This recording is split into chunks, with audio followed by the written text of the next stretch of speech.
Hello everyone, Ayush coaching centre के YouTube channel पर आप सबका स्वागत है। आज हम कक्षा 7वीं के लेसन नंबर 18 हर्षकालीन व बाद का भारत इस लेसन से एग्जाम की दृष्टि से जो भी इंपॉर्टेंट क्वेश्चन बनेंगे उसका अध्ययन करेंगे। आप सबसे रिक्वेस्ट है, जिसने अभी तक इस चैनल को सब्सक्राइब नहीं किया हो प्लीज़ सब्सक्राइब करें, लाइक करें और अपने मित्रों के साथ शेयर करें ताकि इस चैनल के द्वारा दी जा रही जो जानकारी है वो सभी तक पहुँच सके और सभी इसका फ़ायदा उठा सके। चलिए पढ़ते हैं पहला क्वेश्चन आज का। गुप्त साम्राज्य के पतन के बाद 606 ईस्वी में हर्षवर्धन थानेश्वर का शासक बना। फिर नेक्स्ट क्वेश्चन है, हर्ष प्रारंभ में सूर्य एवं शिव के उपासक थे, बाद में हर्षवर्धन बौद्ध बन गए थे और बौद्ध धर्म को अपना लिया।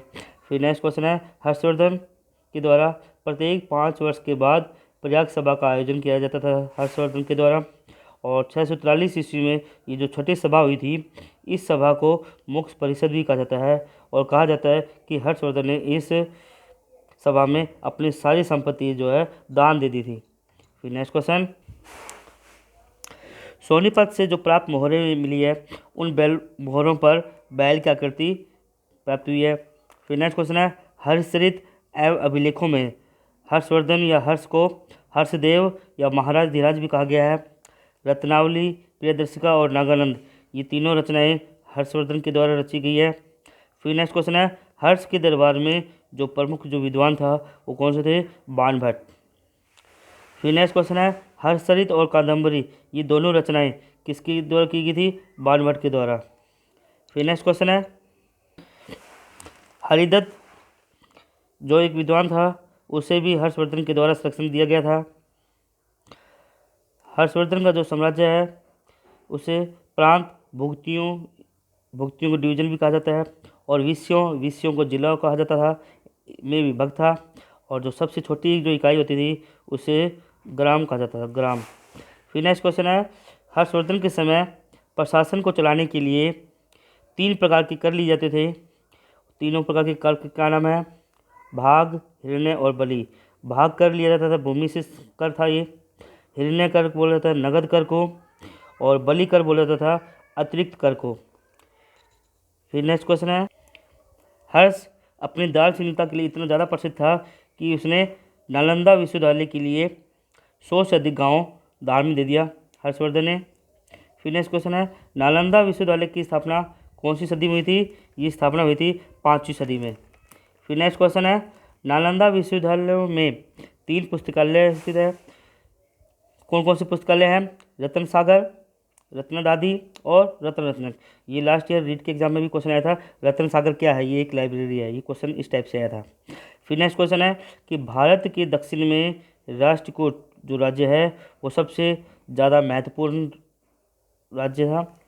फिर नेक्स्ट क्वेश्चन, चालुक्य वंश का पराक्रमी शासक कौन था? पुलकेशिन द्वितीय। चालुक्य वंश का पराक्रमी शासक पुलकेशिन द्वितीय था। यह वंश कहाँ पे स्थित था? नर्मदा नदी के दक्षिण से लेकर कृष्णा नदी तक यह वंश फैला हुआ था। फिर नेक्स्ट क्वेश्चन है, दक्षिण भारत का सबसे प्राचीन जो राजवंश है वो किसे कहा जाता है? पल्लव वंश को कहा जाता है, और इस वंश का जो सबसे प्रमुख जो शासक था वो कौन था? महेंद्र वर्मन। फिर नेक्स्ट क्वेश्चन है, चोल राज्य यह कृष्णा नदी और कावेरी नदियों के बीच समुद्र तट पर स्थित था यह चोल राज्य। चोल वंश का जो प्रतापी शासक था वो था राजेंद्र प्रथम, जो 1012 ईस्वी में गद्दी पर बैठा। चोल शासकों में भारतीय सभ्यता और संस्कृति के संरक्षण में इनका विशेष योगदान दिया माना जाता है। फिर नेक्स्ट क्वेश्चन है, गंगैकोंड की उपाधि किसने धारण की थी? ये धारण की थी राजेंद्र प्रथम ने। गंगैकोंड किसी का मतलब होता है जो गंगा नदी का जो क्षेत्र है उसके विजेता को बोलता है गंगैकोंड, और इसकी उपाधि किसने धारण की थी? राजेंद्र प्रथम ने। फिर नेक्स्ट क्वेश्चन है, कंबन रामायण यह दक्षिण भारत में लोकप्रिय तमिल भाषा में लिखा गया एक ग्रंथ है, कंबन रामायण। फिर नेक्स्ट क्वेश्चन, गुज्जर प्रतिहार वंश का सबसे जो शक्तिशाली राजा था वो कौन था? राजा मिहिर भोज।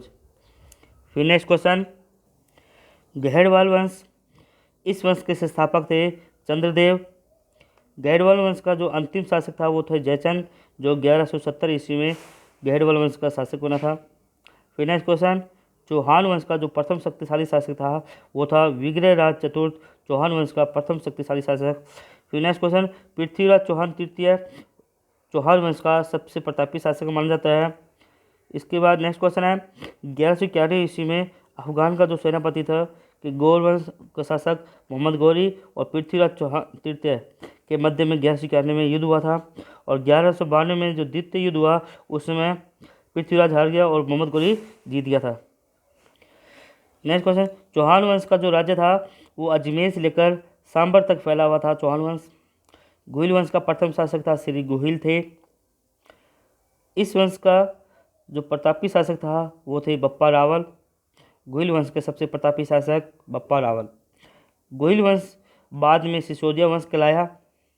फिर नेक्स्ट क्वेश्चन, भारतीय इतिहास में पराक्रमी और बाह्य आक्रमणकारियों के विरुद्ध जो संघर्ष के लिए जो सबसे प्रसिद्ध जो माना जाता है वंश है वो कौन सा वंश है? गोहिल वंश। और इस वंश के सबसे प्रतापी शासक कौन थे? बप्पा रावल जी। फिर नेक्स्ट क्वेश्चन है, बप्पा परमार वंश का प्रमुख प्रतापी राजा भोज थे।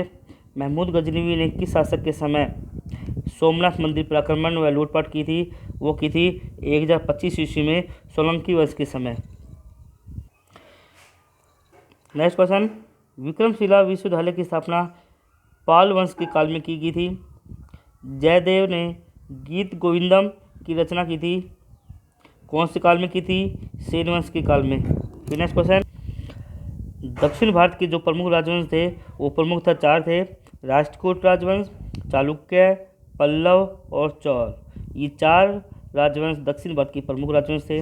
उत्तर भारत के जो प्रमुख राजवंश थे वो थे गुज्जर प्रतिहार वंश, गहडवाल वंश, चौहान वंश, गोहिल वंश, चंदेल वंश, सेन वंश, पाल वंश, परमार वंश और सोलंकी वंश।